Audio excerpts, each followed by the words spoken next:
Hello friends, welcome to my channel. आज हम लोग ईवीएस क्लास 4 के चैप्टर 23, 24, 25, 26 और 27 को डिस्कस करेंगे।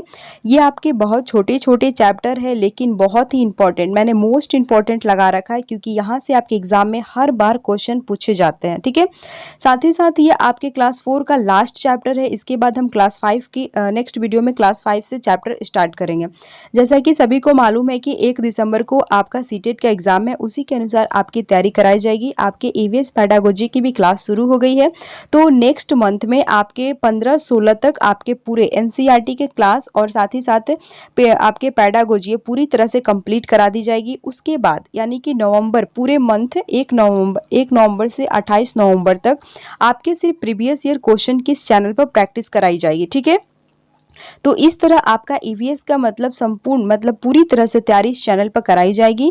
ठीक है, प्रीवियस ईयर कराते समय आपको क्वेश्चन में कोई भी दिक्कत हो, नया वर्ड देखने को मिले तो उन सब के बारे में क्वेश्चन में ही समझा दिया जाएगा। तो चलिए वीडियो को अब शुरू करते हैं। वीडियो पसंद आता है तो उसे लाइक करिएगा और चैनल को सब्सक्राइब करिएगा। ठीक है, देखिए यहाँ पर चैप्टर 23 जिसका नाम क्या है, पोचमपल्ली। ठीक है, यहाँ देखिए मुक्तापुर गांव आंध्र प्रदेश के पोचमपल्ली जिले में स्थित है। यहाँ पर बात करते हैं कि आंध्र प्रदेश हमारा एक स्टेट है और उस स्टेट का एक जिला है जिसका नाम क्या है, पोचमपल्ली। और पोचमपल्ली जिले के अंदर क्या है, मुक्तापुर गांव है। ठीक है, यहाँ बात करता है कि इस जिले के अधिकतर परिवार बुनकर है। कौन से जिले, तो पोचमपल्ली जिला। पोचमपल्ली जो जिला है, इस जिले में जितने भी परिवार रहते हैं उसमें से अधिकतम परिवार क्या काम करते हैं, बुनकर है। ठीक है, इसलिए इस बुनाई, यहाँ पर बुनाई होगा, इसलिए इस बुनाई को पोचमपल्ली नाम से पहचाना जाता है या जाना जाता है, क्योंकि यहाँ की जो बुनाई होती है ये अपने जिले के नाम पर ही बुनाई का नाम रख दिए हैं, पोचमपल्ली। ठीक है, देखिए कारीगर क्या करते हैं, कारीगर चमकदार रंगों की बहुत सी सुंदर पोचमपल्ली साड़ियाँ बुनते हैं। यहाँ क्वेश्चन आता है कि पोचमपल्ली क्या है। ठीक है, तो आपके ऑप्शन के अकॉर्डिंग आपको आंसर देना है। पोचमपल्ली आंध्र प्रदेश का एक जिला है और एक साथ ही साथ पोचमपल्ली साड़ियाँ भी आती हैं। ठीक है, जो आंध्र प्रदेश में मिलती है। यहाँ तक समझ में आ गया है। अब देखिए नेक्स्ट चलते हैं। यहाँ देखिए ये है आपकी पोचमपल्ली साड़ियाँ। यहाँ पर आपको तरह तरह की साड़ियाँ दिख रही है। ऐसे वहाँ पर लोग बुनाई करते हैं और काफ़ी इसमें बुनाई में टाइम लगता है। जैसे कि यहाँ लिखा है कि ऐसी साड़ी बुनने के लिए अच्छी कारीगरी चाहिए। ठीक है, इसके लिए कई दिनों की कड़ी मेहनत करनी पड़ती है। ये जो एक साड़ी है इसको बनाने के लिए हमें कई दिनों की मेहनत करनी पड़ती है, तभी अंतिम में निखर कर आता है और ये फेमस हुआ है पोचमपल्ली नाम से। ठीक है, चलिए नेक्स्ट देखते हैं। देखिए नेक्स्ट कह रहा है कि आंध्र प्रदेश में खास तौर से पोचमपल्ली और कमलकारी साड़ियाँ बनाई जाती है। यहाँ भी आपके एग्जाम में क्वेश्चन आ गया है कि कमलकारी साड़ियाँ कहाँ की है, तो ये भी आपका आंध्र प्रदेश की है और पोचमपल्ली भी आंध्र प्रदेश की है। ठीक है, यहाँ पर जो आप फिगर देख रहे हैं, यहाँ पर ये है आपकी पोचमपल्ली साड़ियाँ और ये जो आप फिगर देख रहे हैं ये है आपकी कमलकारी साड़ियाँ। कमलकारी साड़ियों में क्या होता है कि छींटे दिए रहते हैं, डिजाइन बनाए रहते हैं, और पोचमपल्ली साड़ियाँ है वो इस तरह की होती हैं। ठीक है, और ये दोनों साड़ी कहाँ की है, तो याद रखिएगा ये कहाँ की, तो आंध्र प्रदेश की। पोचमपल्ली और कमलकारी कहाँ की है, तो आंध्र प्रदेश की। ठीक है, चलिए आगे देखिए क्या कह रहा है कि पोचमपल्ली की तरह भारत के कई इलाकों में कुछ खास चीज बनाई जाती है। इस चीज़ों का नाम उसके इलाके के नाम से मशहूर है। जैसे कि पोचमपल्ली में जो बुनाई होती है साड़ियाँ, उस जिले के नाम पर रखा गया पोचमपल्ली साड़ियाँ। तो उसी तरह भारत के कई इलाकों में कुछ खास चीज़ें बनाई जाती हैं और उस चीज़ों का नाम उस इलाके के नाम से मशहूर है। जैसे कि यहाँ पर बात करते हैं, आपका पहला क्या है, कुल्लू की साल। ठीक है, ये जो आपको दिख रहा है ना, कुल्लू की साल, आगे हम जैसे कि पढ़ेंगे ये आपका मधुबनी पेंटिंग, आगे इसके आगे पढ़ेंगे असम की सिल्क और एक है कश्मीर की कढ़ाई। ये जो आप देख रहे हैं ये आपका आता है मैच करने में। ठीक है, कभी कभी मैच करने में ये सारे क्वेश्चन पूछे जाते हैं, ये चारों, तो आप लोग ध्यान से देखिएगा। देखिए कुल्लू की साल, कुल्लू की साल फेमस है। ठीक है, ये है कुल्लू की साल, आप यहाँ पर देख सकते हैं फिगर में। तो कुल्लू में क्या प्रसिद्ध है, तो वहाँ की साल, कुल्लू की साल प्रसिद्ध है। ठीक है, अब बात करते हैं बिहार की मधुबनी पेंटिंग। हमेशा पूछा जाता है मधुबनी पेंटिंग कहाँ की है, तो याद रखिएगा ये बिहार की फेमस पेंटिंग है जिसका नाम क्या है, मधुबनी पेंटिंग। ये कहाँ की है, तो ये है बिहार की। ठीक है, इस तरह की पेंटिंग है। अब नेक्स्ट देखिए, पूछा जाएगा कि सिल्क कहाँ की प्रसिद्ध है, तो ये सिल्क है कहाँ की, तो असम की है। यहाँ देखिए सिल्क की साड़ियाँ है, ये यहाँ दिख रहा है असम सिल्क साड़ी। तो ये सिल्क साड़ी कहाँ मिलती है, तो ये असम की प्रसिद्ध साड़ी है जिसका नाम है असम की सिल्क साड़ी। ठीक है, ये आपको इस तरह से देखने को मिलेगी।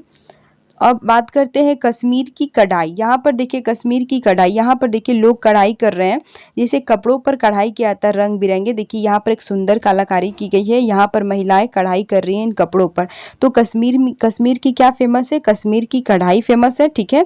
इसके बाद बात करते हैं असम में क्या है, तो असम में सिल्क की साड़ी फेमस है। बिहार में क्या है, तो बिहार की मधुबनी पेंटिंग फेमस है। और कुल्लू में क्या है, तो वहाँ की साल फेमस है। इस तरह से आप याद रखिएगा, ठीक है। चलिए अब हम आगे देखते हैं। अगला देखिए, अगला चैप्टर क्या है? अगला चैप्टर है आपका दूर देश की बात। ये भी आपका वेरी वेरी इंपॉर्टेंट चैप्टर है, यहाँ से भी क्वेश्चन आते हैं, ठीक है। तो देखिए यहाँ पर कह रहा है कि मलयालम में चिटपन पिता के छोटे भाई और कुंजुमा पिता के छोटे भाई की पत्नी अर्थात चाचा, यहाँ पर होगा पत्नी अर्थात चाची को कहते हैं, ठीक है। तो मलयालम में चिटपन किसे कहते हैं? चिटपन पिता के छोटे भाई को कहते हैं, यानी कि अपने छोटे पापा को बोलिएगा। और कुंजुमा किसे कहते हैं? कुंजुमा पिता के छोटे भाई की पत्नी, यानी कि आपके छोटे पापा की पत्नी, जो आपकी क्या लगेंगी? छोटी मम्मी या चाची, ठीक है। तो आपके वहां पर पूछेगा कि चाचा को, मलयालम में चाचा को क्या कहते हैं? तो चिटपन कहते हैं। और चाची को क्या कहते हैं? तो कुंजुमा कहते हैं। यहाँ तक समझ में आ गया? अब देखिए यहाँ बात करते हैं अबू धाबी और आसपास के देश रेगिस्तानी इलाके में है। यह आपको पूछा जाएगा कि अबू धाबी कहाँ है, तो यह है रेगिस्तानी इलाके में, ठीक है। ये अबू धाबी से बहुत सारे क्वेश्चन आते हैं। यहाँ देखिए, यहाँ कह रहा है कि यहाँ शहर से थोड़ी ही दूर जाने पर चारों ओर दूर दूर तक रेत ही रेत दिखाई देते हैं, ना कोई पेड़ ना हरियाली, केवल रेत। क्योंकि अबू धाबी क्या है? रेगिस्तानी इलाका है। जब रेगिस्तानी इलाका है तो वहाँ दूर दूर तक आपको तो रेत ही रेत दिखाई देंगे।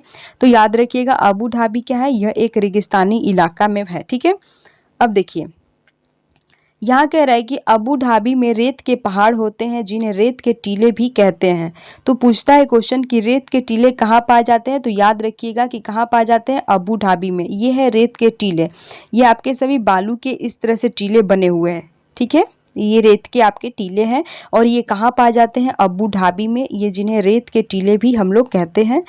तो देखिए आगे देखिए क्या कह रहा है कि रेगिस्तान में बारिश नहीं होती है। जाहिर सी बात है, रेगिस्तानी इलाका में, जैसे कि आप भारत में देखें तो आपके राजस्थान में भी बहुत कम बारिश होती है, क्योंकि वो भी रेगिस्तानी इलाका है। तो रेगिस्तानी इलाका में बारिश नहीं होती है, वहाँ पानी सचमुच बहुत कीमती है। कहाँ कीमती है?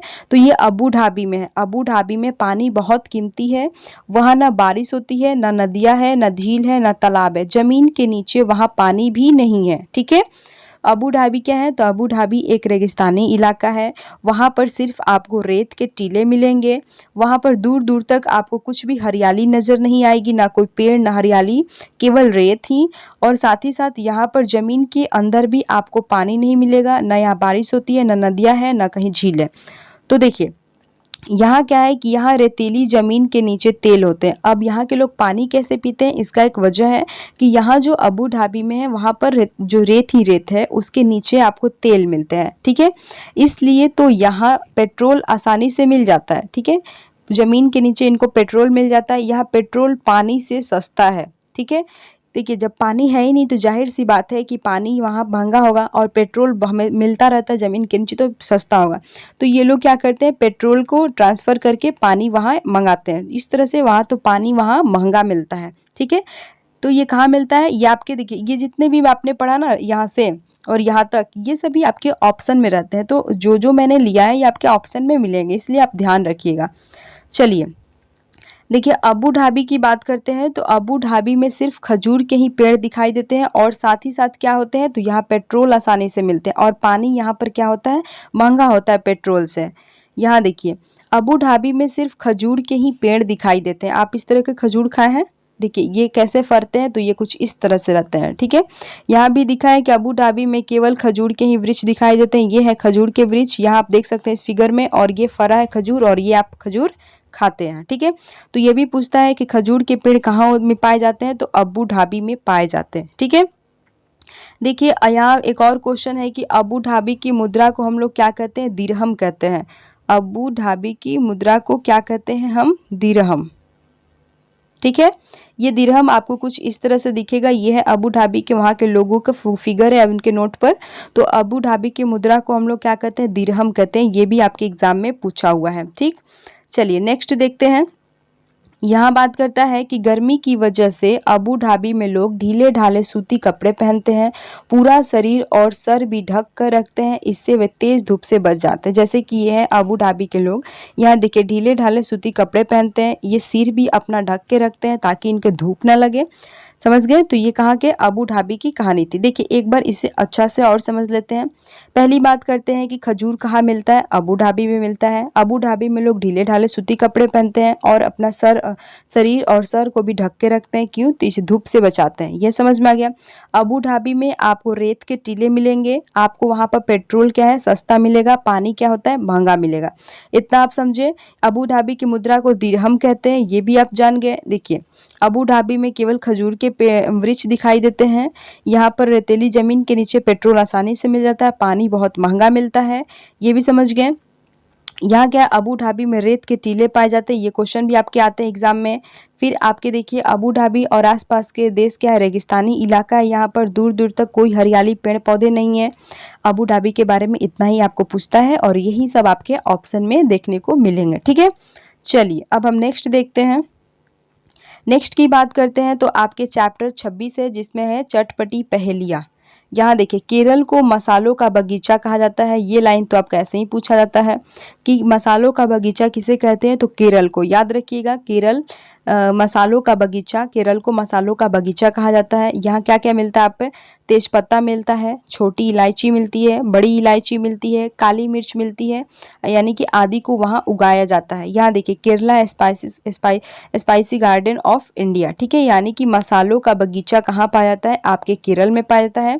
और ये देखिए यहाँ पर है इलायची, ये है लौंग, ये है आपका काली मिर्च। तो इस तरह से आपके जो होता है मसाला कहाँ मिलता है? मसाला का बगीचा कहाँ होता है? केरल में, और केरल को मसालों का बगीचा कहा जाता है। ये लाइन आप याद रखिएगा। ठीक है, अब चलिए देखिए आगे देखते हैं।